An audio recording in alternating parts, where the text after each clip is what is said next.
నమస్తే రమగారు. నమస్తే రమగారు, కొన్ని పనులు మనం ఇంట్లో చేసేటప్పుడు శుచిగా శుభ్రంగా ఉండి చేయాలి. అంటే స్నానం చేశాకే కొన్ని పనులు చేయాలని అంటారు కదా, అవేంటండి? తాకట్టులో ఉన్న బంగారాన్ని విడిపించి ఆ రోజు ఆన్లైన్ రేటుకే మేము కొంటాం. Sharma gold company. పూజ అసలు ఇంకా అది నో ఆప్షన్. వంట, పూజ గది శుభ్రం చేయటం కూడా కదా. అవును, పూజ గది శుభ్రం చేయటం కూడా. పూజ వంట స్నానం చేసి చేసుకోవాలి. తర్వాత ఏమో ఏమంటారు, ఏదైనా మందులు తయారు చేసుకుంటాం అనుకో, ఆయుర్వేదంవి మనమే చిన్న చిట్కాలు చిన్నవైన అవి కూడా స్నానం చేసి చేసుకోవాలి. ఎవరినైనా వెళ్ళడానికి, ఎవరినైనా చూడడానికి, వాటికి కలవడానికి వెళ్ళేటప్పుడు, పసిపిల్లల్ని పెద్దవాళ్ళని దేవాలయాలకు వెళ్ళేటప్పుడు స్నానం నియమం, సాధారణ నియమం చేయాలి. ఇప్పుడు స్నానం చేసి చేసుకుంటాం. స్నానం చేయకుండా ఎవరు చేస్తారండి అని వెంటనే 100 మెసేజ్లు వస్తాయి మనకి. చేస్తారు, ఖచ్చితంగా చేస్తారు. స్నానం చేయకుండా ఉంటారు.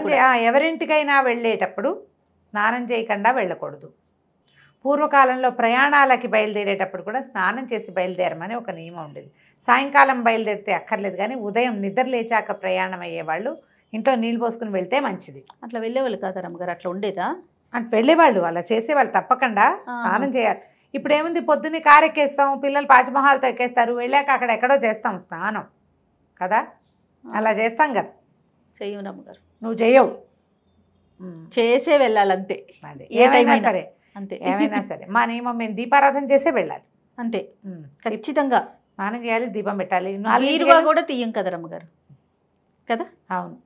ఇప్పుడు ఈ పచ్చళ్ళు ముట్టుకోవటము, తర్వాత ఉప్పు పసుపు కుంకాలు అవి దాచిపెట్టుకునేవి తీయటాలు, వాటన్నిటికీ కూడా స్నానం చేస్తే ఒక శుద్ధి ఫీలింగ్ మనకి అలవాటు ఇది.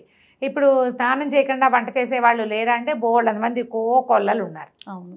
ఈ పొద్దున్నే ఉద్యోగాలకు పరిగెత్తే వాళ్ళు ఊరికి ముందు స్నానం చేసి మంచి బట్టలు కట్టుకుంటే ఎలాగా, స్నానం చేశాక ఇల్లు ఎలా తుడుచుకుంటాం, స్నానం చేశాక బట్టలు ఎలా ఉతుక్కుంటాం, అవన్నీ పనులు అయ్యాక స్నానం చేస్తాం. వెసులుబాటే చేయాలి. నియమం అయితే మాత్రం చేయాల్సిందే. మీరు ఒక నియమం పెట్టుకుంటే, మనం పెట్టుకుంటే, మామూలుగా మన జీవితంలో ఏదైనా నియమం పెట్టుకుంటే ఆ లైఫ్ స్టైల్ వేరేగా ఉంటుంది. స్నానం మన నియమం. పొద్దున్నే స్నానం చేసే వంటింట్లోకి ప్రవేశించే వాళ్ళు 50% ఉన్నారు ఇప్పటికీ మన దగ్గర. నేను పాలు గీలు పెట్టేసుకుంటాను, స్టవ్ మీద పెట్టేస్తాను. స్టవ్ ముట్టుకోవడానికి స్నానం చేయాలన్న నియమం నాకు లేదు. ఆ స్టవ్ వేరు. ఆ తర్వాత వంట చేసుకునేటప్పుడు మళ్ళీ ఒకసారి స్టవ్ తుడుచుకుని వంట చేసుకుంటాం. మాకు పాలకి వాటికి అంటు ఫీలింగ్ నాకు లేదు. నా ఉద్దేశం అదేలేండి, నా ఉద్దేశం అదే. పాలకి వాటికి ఏం పర్వాలే, పాలు కాఫీలు పొద్దున ఏదైనా ఉప్మా చేసి అవి ఇవి కింద పడి పొంగల్ చేసి కింద పడితే మళ్ళీ దేవుడి కోసం ఏదైనా చేయదలుచుకున్నప్పుడు, మామూలు వంటకు కాదు, దేవుడి కోసం చేసుకోవాలంటే మళ్ళీ ఒకసారి స్టవ్ కడుక్కుని గట్టు కడుక్కుని చేసుకుంటాం. ఇవన్నీ ఏంటంటే అలవాట్లు, నియమాలు, పద్ధతులు ఇళ్లల్లో ఉన్నవి. మీరు అన్నట్లుగా నియమం అని పెట్టుకుంటే రమ్మగారు ఎప్పటికీ చేయాలి కదా. మనకి అది వీలవ్వచ్చు, వీలు కాకపోవచ్చేమో. ఎప్పుడైనా ఒకసారి వీలు కాకపోతే భగవన్ నామస్మరణ చేసుకుని వదిలిపెట్టాలి. చచ్చిపోయినా సరే అనుకోకూడదు, ప్రాణం పోయినా సరే అని అనుకోకూడదు. కానీ నియమం పెట్టుకుని పనిచేస్తే కొన్ని విధానాలు ఎప్పుడు బాగుంటాయి. లేవగానే బ్రష్ చేసుకోవటం చకచక, తర్వాత ఏ బాత్రూములు కడగదలుచుకుంటే నిద్ర లేవగానే బాత్రూమ్ కడుక్కునే ఫ్రెండ్స్ ఉన్నారు నాకు. రోజు బాత్రూమ్ కడిగేవాళ్ళు, కడిగేసి స్నానం చేసేస్తారు. ఆ తర్వాతే కాఫీలు, టిఫిన్లు, ఇంకోటి. ఓకే. పిల్లలు స్కూల్కి వెళ్ళే పిల్లలు ఉన్న వాళ్ళకి ఎలా కుదురుతుంది అంటారు. వాళ్ళకి స్నానం గంట పట్టదు, అంతే 5 నిమిషాలు స్నానం చేస్తారు. వీళ్ళకి నూనె రాసుకుందామా, సున్నిపిండి పెట్టి తోముకుందామా, పసుపు తెచ్చుకుందామా, అదేదో చేద్దామా, ఒంటికి స్క్రబ్ చేద్దామా, ఈ వ్యవహారాలన్నీ ఉన్న వాళ్ళకి ఈ నియమాలు కుదరవు. అవును, నియమాలు కుదరవు. స్నానం చేయకుండా వంట చేస్తే ఏదో కొంప మునిగిపోతుంది అన్నది మాత్రం నేను చెప్పలేను కానీ స్నానం చేసి వంట చేసుకుంటే బాగుంటుంది. పని చేసుకునేటప్పుడైనా కూడా స్నానం చేస్తే ఒక ఫ్రెష్ ఫీల్ వస్తుంది. ఇప్పుడు ఇల్లు ఉడుచుకోవటము అవన్నీ పనులు ఉంటాయి. పని వాళ్ళు ఉన్నారనుకో, అవన్నీ వాళ్ళు ఎవరో పని మనిషి వచ్చి ఇల్లు ఉడుస్తుంది, వాకిలు ఉడిచి ముగ్గేస్తుంది, గిన్నెలు తోమేస్తుంది, స్టవ్ కట్టదే ఖాళీ చేస్తుంది, లేదా రాత్రి నేనే చేసేసుకున్నాను అని అనుకునే విధానం అయితే చేసేయచ్చు. అలా కాకుండా ఈ 4 పనులు చేసుకోవాల్సిన అమ్మతల్లుళ్ళు పాపం తెల్లారే స్నానం చేయండి లేకపోతే మంచిది కాదని రమారావు గారు చెప్పారంటే అలా ఎలా కుదురుతుంది? పని చేసుకోవద్దు, ఎవరు చేస్తారు? ఆవిడ వచ్చి చేస్తుందా అని నన్ను కూడా కలుపుతారు అందులో తిట్లలో. పని చేసుకుని వంట చేసేటప్పుడు కొంచెం శుభ్రంగా, అంటే ఇప్పుడు మనం వాకిలు ఊడ్చి, ఇల్లు ఊడ్చి, బాత్రూమ్ గడిగి, లేదా బాత్రూమ్ కడకపోయినా బట్టలు జాడిచ్చి, అదే బట్టలతోటి వంట చేస్తే శుభ్రత ఉండదు కదా? అవును, అవునా? ఖచ్చితంగా. ఈ పాయింట్ని మనసులో పెట్టుకోండి. వంటకి శుచి శుభ్రత 2 అవసరం. కూరగాయలు కడుక్కోవాలి, శుభ్రంగా కడుక్కోవాలి. చేయాలా?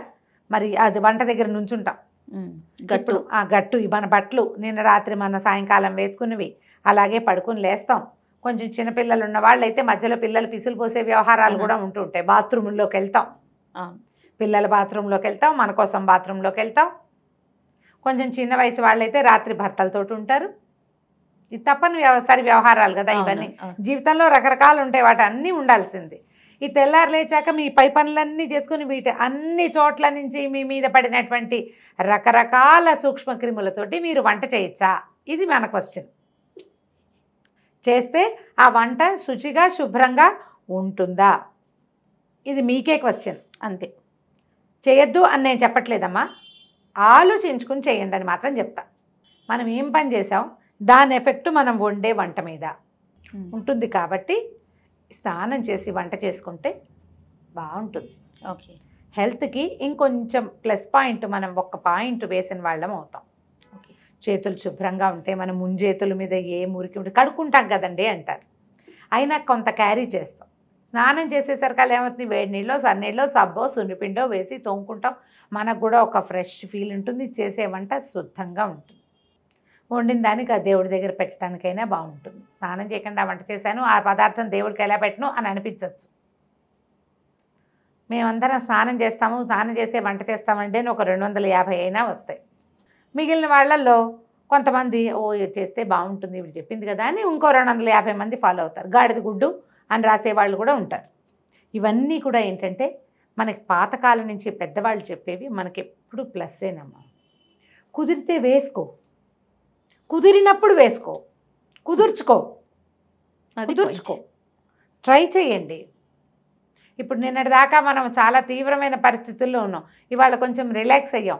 అంతగా ఇంటికి వెళ్ళంగానే స్నానాలు చేసేయటం, ఆ బట్టలు తడిపేసుకోవడం, పట్టుచీరలైనా తడిపేసేసేయటం, కూరగాయలైనా సర్ఫతో కడిగేసేయటం మానేసాం. కానీ మానేసాం. డెట్టాలు వేసి కూరలు కడిగేసుకోవటము మానేసాం. కానీ జాగ్రత్తగా ఉండటం మాత్రం. కరోనా టైంలో రమ్మగారు ఈయన పంచదార ప్యాకెట్లు కూడా నీళ్ళల్లో వేశారు రమ్మగారు. శభాష్ కదా. ఉన్నారు కూరలు డెట్టాలు వేసి కూరలు కడుక్కున్న వాళ్ళు, సర్ఫ్ వేసి కూరలు కడుక్కున్న వాళ్ళు. భయానికి జాగ్రత్త కదా. ఆ జాగ్రత్తని కొన్ని విషయాల్లో ఉంచుకోండి. రైట్. ఇప్పటికీ మనం బయట నుంచి వెళ్ళగానే కాళ్ళు చేతులు కడిగేసుకుంటున్నాం, శానిటైజర్ అక్కడక్కడ వాడుకుంటున్నాము. కొన్ని చోట్లైనా మరీ గుంపుగా ఉన్నారంటే గబుక్కుని మాస్క్ వేసుకుంటున్నాము కదా. అట్లాగే ఈ శుభ్రంగా స్నానం చేశాక వంట చేసుకోండి. దేవుడికి దీపము అవి ఎలాగో స్నానం చేసే పెట్టుకుంటాం. ఇంకొక పాయింట్ ఉంది రమ్మగారు, ఫుడ్ తీసుకోకూడదు. టిఫిన్ కానీ లంచ్ కానీ ఏదైనా కూడా ఆహారం స్నానం చేసిన తర్వాత తీసుకోవాలి.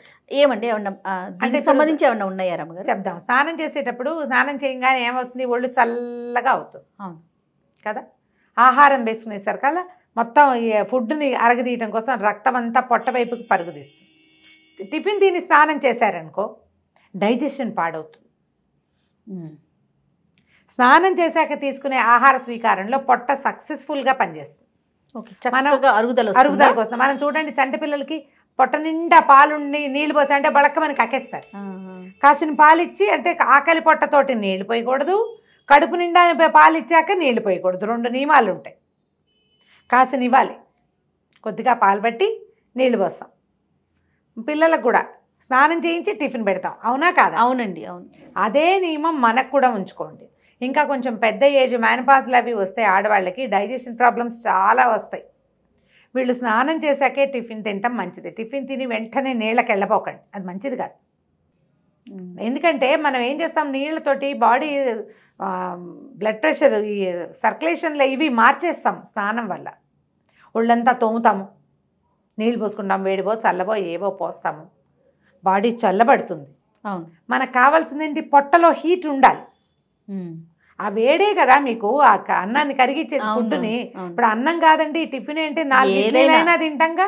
తెల్లవారి పైగా అది బ్రేక్ఫాస్ట్, రాత్రి తిన్న తర్వాత మళ్ళీ ఇప్పుడే తింటున్నాం. రక్తం పరుగులు పెడుతుంది పొట్టకి, శక్తి అంతా ఇంట్లో ఉన్న వేడంతా అక్కడ పనిచేయటం మొదలు పెడుతుంది. నీళ్ళు పోసి చల్లార్చేస్తే చెప్పండి, మంట పెట్టి నీళ్ళు పోసాము ఏమవుతుంది? పొగొస్తుంది. అది మంట పెట్టి దాని మీద నీళ్లు పెట్టాలి, దాంట్లో పెట్టకూడదు. మనం పుట్టినప్పటి నుంచి నేర్చుకుంటూనే ఉన్నాం కదా, కొత్త కూరలు నేర్చుకుంటాం, కొత్తవేవో టిఫిన్లు నేర్చుకుంటాం, హెయిర్ స్టైల్ మారుస్తాం, చీరకట్టు మారుస్తాం, అన్ని ఏమీ మారకుండా అలాగే ఉన్నవాళ్ళు కూడా కొన్ని కొత్త కొత్తవి ఇంప్లిమెంట్ చేస్తారు. నేర్చుకుంటూ ఉంటాం కదా కదా, చచ్చేదాకా నేర్చుకోవాల్సిందే. ఏదో ఒక మంచి విషయం మనకి తెలియంది లేదా తెలిసినా మనకి ఆచరించడం కుదరంది కొంచెం చిన్న చిన్న మార్పులు చేసుకుంటే హెల్తీ లివింగ్కి ఇవన్నీ హెల్ప్ చేస్తాయి. తప్పకుండా అండి. నమస్తే రమ్య గారు. నమస్తే.